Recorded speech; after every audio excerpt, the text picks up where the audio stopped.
श्री सच्चिदानंद सद्गुरु साईनाथ महाराज की जय. Sri Sai Sachharitra, chapter 36. Wonderful stories of two Goa gentlemen, Mrs. Aurangabadkar.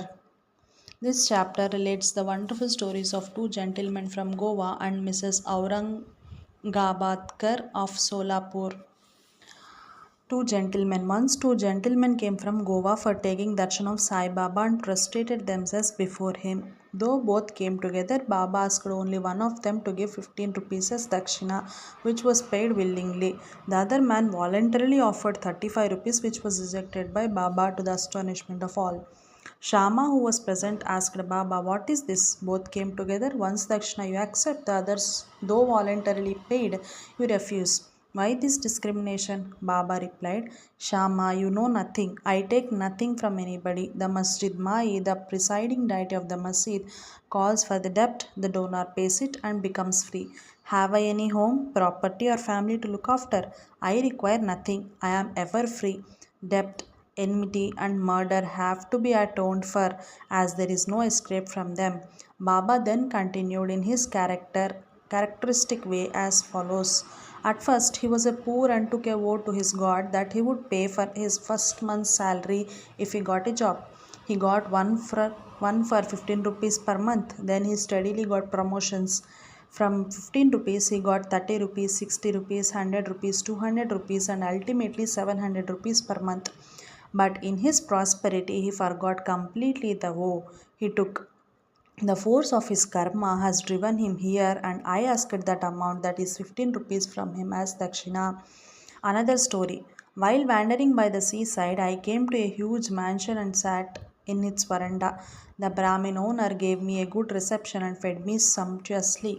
He showed me a neat and clean place near a cupboard for sleeping. I slept there. When I was sound asleep, the man removed a laterite slab and broke the wall, crept in, and scissored off all the money from my pocket. When I woke up, I found that 30,000 rupees were stolen. I was greatly distressed and sat weeping and mourning. The money was in currency notes, and I thought that the Brahmin had stolen it. I lost all interest in food and drink and sat for a fortnight in veranda bemoaning my loss. After the fortnight was over, a passing fakir saw me crying and made inquiries regarding the cause of my sorrow. I told him everything. He said, "If you act according to my bidding, you will recover your money. Go to a fakir, I shall give his whereabouts. Surrender yourself to him, he will get your money back. In the meanwhile, give up your favorite food till you recover your money." I followed the fakir's advice and got my money. Then I went to the seashore where a steamer was standing, but I could not get into it as it was overcrowded. There was a good natured peon interceded for me, and I got in luckily. That brought me to another shore from where I caught a train and came to Masjid Mai. The story finished, and Baba asked Shama to take the guests and arrange for their feeding. Then Shama took them home and fed them. At dinner, Shama said to the guests that Baba's story was rather mysterious, as he had never gone to the seaside, never had any money, 30,000 rupees, never travelled, never lost any money, never recovered it, and inquired from them whether they understood it and caught its significance. The guests were deeply moved and were shedding tears. In a choked voice, they said that Baba was omniscient, infinite, the Supreme One, Parabrahma, without a second. The story he gave out is exactly our story. What he spoke has already taken place in our case. How he knew this is a wonder of wonders. We shall give all the details after the meals. Then, after the meals, while they were chewing betel leaves, the guests began to tell their stories. One of them said, "A hill station on the Ghats is my native place.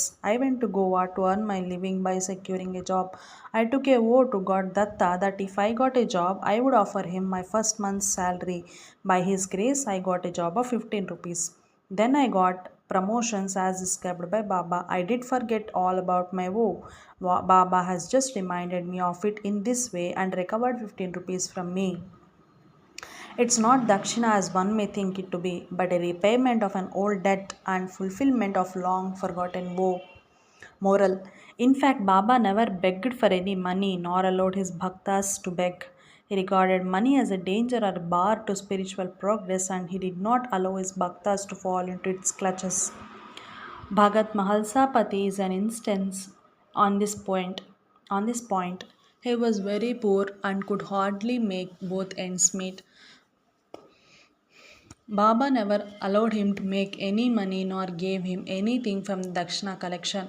Once a kind and liberal merchant named Hans Raj gave a large amount of money to Mahalsapati in Baba's presence, but Baba did not permit him to accept it.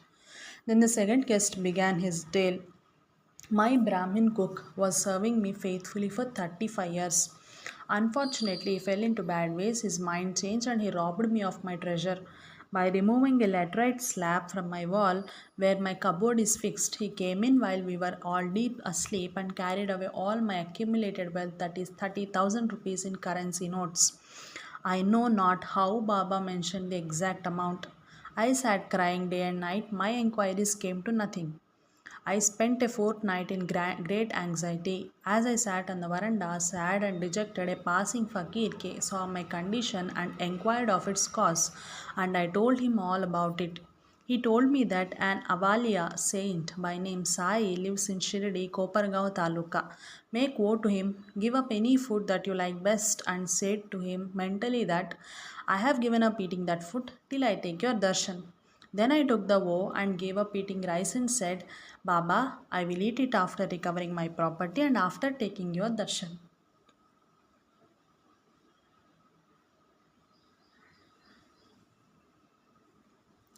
15 days passed after this. The Brahmin of his own record came to him, returned my money, apologized, saying, I went mad and acted thus. I now place my head on your feet. Please forgive me. Thus everything ended well. The fakir that met me and helped me was not seen again. An intense desire to see Sai Baba, whom the fakir pointed out to me, arose in my mind. I thought that the fakir who came all the way to my house was none other than Sai Baba. Would he, who saw me and helped me to get my lost money, ever covered 35 rupees? On the contrary, without expecting anything from us, he always leads us on the path of spiritual progress. I was overjoyed when I recovered my stolen property, and being ignorant, I forgot all about my woe. Then, when I was at Kolaba, one night I saw Sai Baba in my dream. This reminded me of my promised visit to Shirdi. I went to Goa and from there wanted to start for Shirdi by taking a steamer to Mumbai en route. But when I came to harbor, I found that the steamer was crowded and there was no place. The captain did not allow me, but on the intercession of a peon who was a stranger to me, I was allowed to get into the steamer which brought me to Mumbai. From there, I came by train. Surely, I think that Baba is all pervading and all knowing. What are we and where is our home? How unfortunate we are that Baba got our money back and drew us here themselves. How fortunate we are that Baba got our money back and drew us here to himself.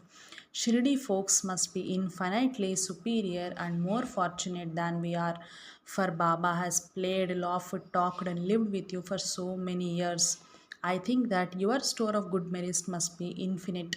Sai is our Datta, Lord Dattatreya. He gave me a seat in steamer and brought me here and thus gave proof of his omniscience and omnipotence.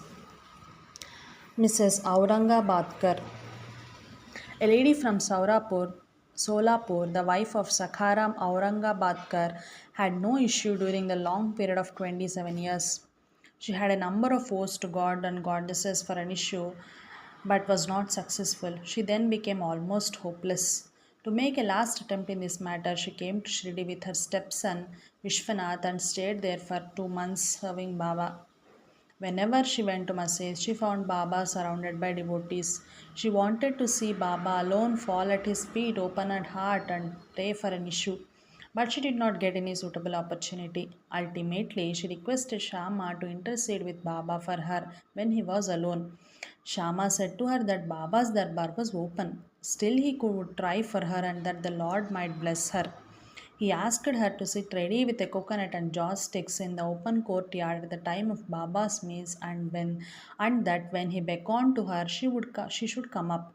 One day after dinner, when Shama was wiping Baba's wet hands with a towel, the latter pinched Shama's cheek. Shama, feigning anger, said, Deva, is it proper for you to pinch me like this? We don't want such a mischievous God who pinches us thus.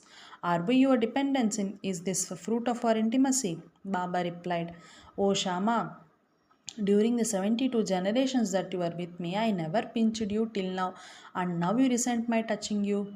Shama replied, I want a God who will always love us and gives us new dishes to eat. We do not want any reward from you or heaven, etc. Let our faith on to your feet to be ever awake. Baba, yes, I have indeed come for that. I have been feeding and nursing you and have got lot of love and affection for you. Then Baba went up and took his seat. Shama beckoned to the lady. She came up, bowed down, presented the coconut and joss sticks. Baba shook the coconut, which was dry. The kernel within rolled and made a noise. Baba said, Shama, this is rolling. See what it says. Shama. The woman prays that a child should similarly roll in her womb. So please give her the coconut with your blessings. Baba, will the coconut give her any issue? How foolish people are to fancy such things. Shama, I know the power of your words and blessing. Your word will give her a series of children. You are a wrangling and not giving real blessing. The parley went on for a while. Baba repeatedly ordered to break the coconut, and Shama pleaded for the gift of the entire fruit to the lady.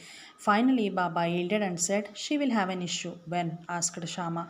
In 12 months, was the reply. As at this, the coconut was broken into two parts. One was eaten by the two, the other was given to the lady. Then Shama turned up to the lady and said, Dear lady, you are a witness to my words. If within 12 months you do not get an issue, I will break a coconut against this Deva's head and drive him out of this masjid. If I fail in this, I will not call myself Madhav. You will soon realize what I say. She delivered a son in years' time, and the son was brought to Baba in his fifth month. The couple, both husband and wife, prostrated themselves before Baba, and the grateful father, Mr. Aurangabadkar, paid a sum of 500 rupees, which was spent in constructing a shed for Baba's house, Shyamakarna. Bo to Sri Sai, peace to be all. Jai Sai Master.